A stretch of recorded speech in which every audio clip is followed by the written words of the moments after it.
Сиз мамлекеттик бийликте экинчи адам болуп турган кезде мен бир жолу өзгөндөн өтүп калдым. Кадахам Кемсанбаевич. Пешин намазы келип калган экен. Бир мечитке токтоп намаз окуп алайын дедим. Жана эшиктин алдында бир аксакал чөгүнгө даратка суу камдап жүрүптүр. Билесизби ким? Раматылык сиздин атаңыз. Кимсанбаева. Катардагы жөнөкөй адамдарга, намазга келип аткан адамдарга мамлекеттик катчынын атасы даратка суу камдап жүрөт. Соопчулук үчүн. Сиз атаңыздан эмнени алдыңыз? Мен көп эле жолу суроо берилген учурларда ушундай жооп берем. Мен атам, мен устатым. Биринчи кезекте мен устатым. Мендеги бүтүндөй жакшы нерселер болгон болсо бул атам менен энемдик. Андан кийин калганда агайым менен эжекелеримдик. Мендеги жаман нерселердин баары өзүмдүн терс кыялым. Өзүмдүк. Жакшынын баары атам менен энемдики, элдики, жамандын баары өзүмдүк тилекке каршы.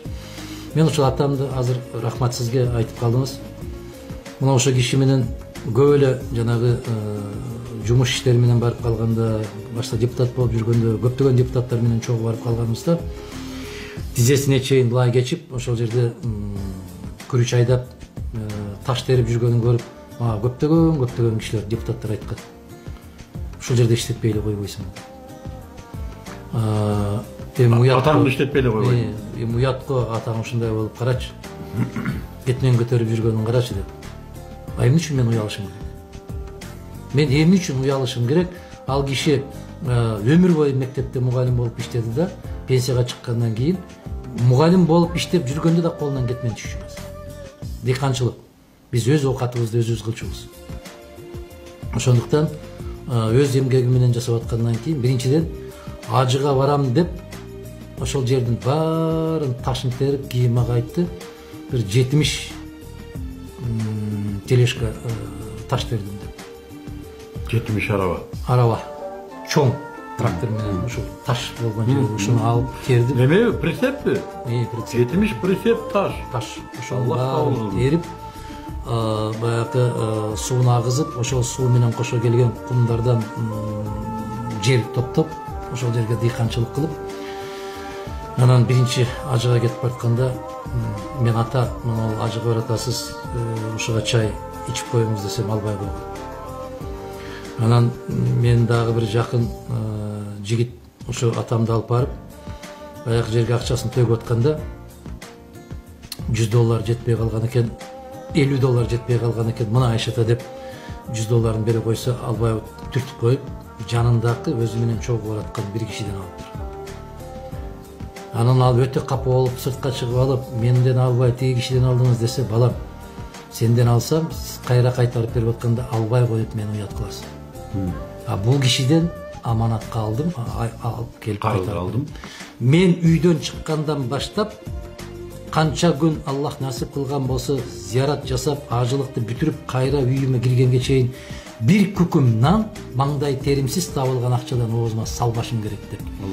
Мына ошол принцип менен кетти. Экинчи жолку кеткенде да ушул принципи менен кетти. Улам билесиз, октябрда күн аябай сууп калат. Ошол мезгилде да масчан болуп алып, жанагы шалымды корготот эле. Өзү кечип жүрүп. Күн тийген жакка кечип жүрүп. Ошондуктан мен атамдан эмнени алдым? Биринчи кезекте мына ушундай мээнеткечтик.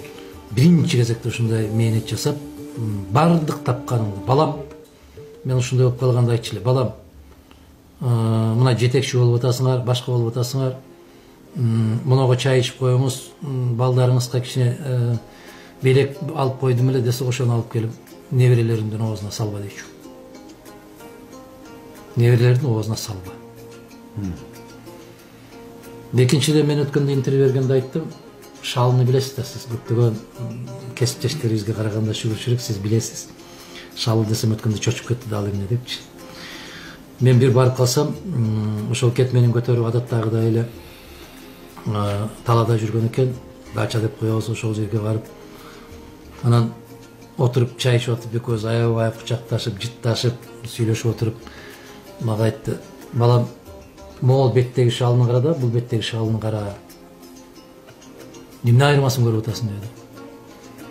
Анан мен өзүмчө ойлоп атам да, бир эмес эки университетти бүтүргөн киши болсом, бир эмес эки дипломум болсо, эми ушуну мага суроо берип атасызбы дегендей кылып, могул жактагы шалы быш элек, бул жактагы шалы бышып калыптыр дедим. Өтө өзүмдү мындай сезип көрдүңүзбү дегендей. Десем, балам, силер формасын көрөсүңөр деди. Маңызын көрбөйсүңөр деди. Эмне айырмасы бар деп суроо койдум деди. Сен айтып атасың, бул көк быш элек экен, бул бышып калыптыр деп айтып атасың деди. Андан башка эмне айырмасы бар деди. Мен унчукпай калсам айтат. Көк шалы асманды тешип жиберишидей болуп тик турат деди. Дан толуп, дан бышкан сайын ал башын ийет деди. Адамдын башына акыл толуп, адам бышкан сайын башын жерге ийип жүрүш керек деди. Керкейүүчүлүк деген түшүнүк болбош керек деди. Бул камдык. Бул ошол канчалык дан толгон сайын ийилеткен да, оор болуп баштайт. То есть толбоду жана кекирейген бул кам. Ал ошондой да пайдасы жок. Аны же мал жебейт, же адам жебейт. Өзүнөн өзү ушундай өсүп атканына өзүнө өзү ыраазы да. Берки бышкан сайын ийилип. Ошондо эмне деп айттым? Канчалык даражаң жогорулаган сайын башың төмөндөй берсин. Жөнөкөй. Ошондо анан сенин акылыңдын толгондугунун белгиси болот деди. Көрүнгөн кишиге керкейип жооп берүү, же болбосо кишилердин алдында башты тике көтөрүп өтүү, бул адепсиздик болот. Мен сен дайыма бышып калган шалдай көргүм келет балам деди. Мына көрдүңбү, бир 5 мүнөттүн ичинде мен сенин ички дүйнөңдү билип койдум бала. Дали жашсың деп койдум. Бул атанын балага берилген баасы, анан баланын атанын балага берген өмүр бою унутулгусуз дали жашсы.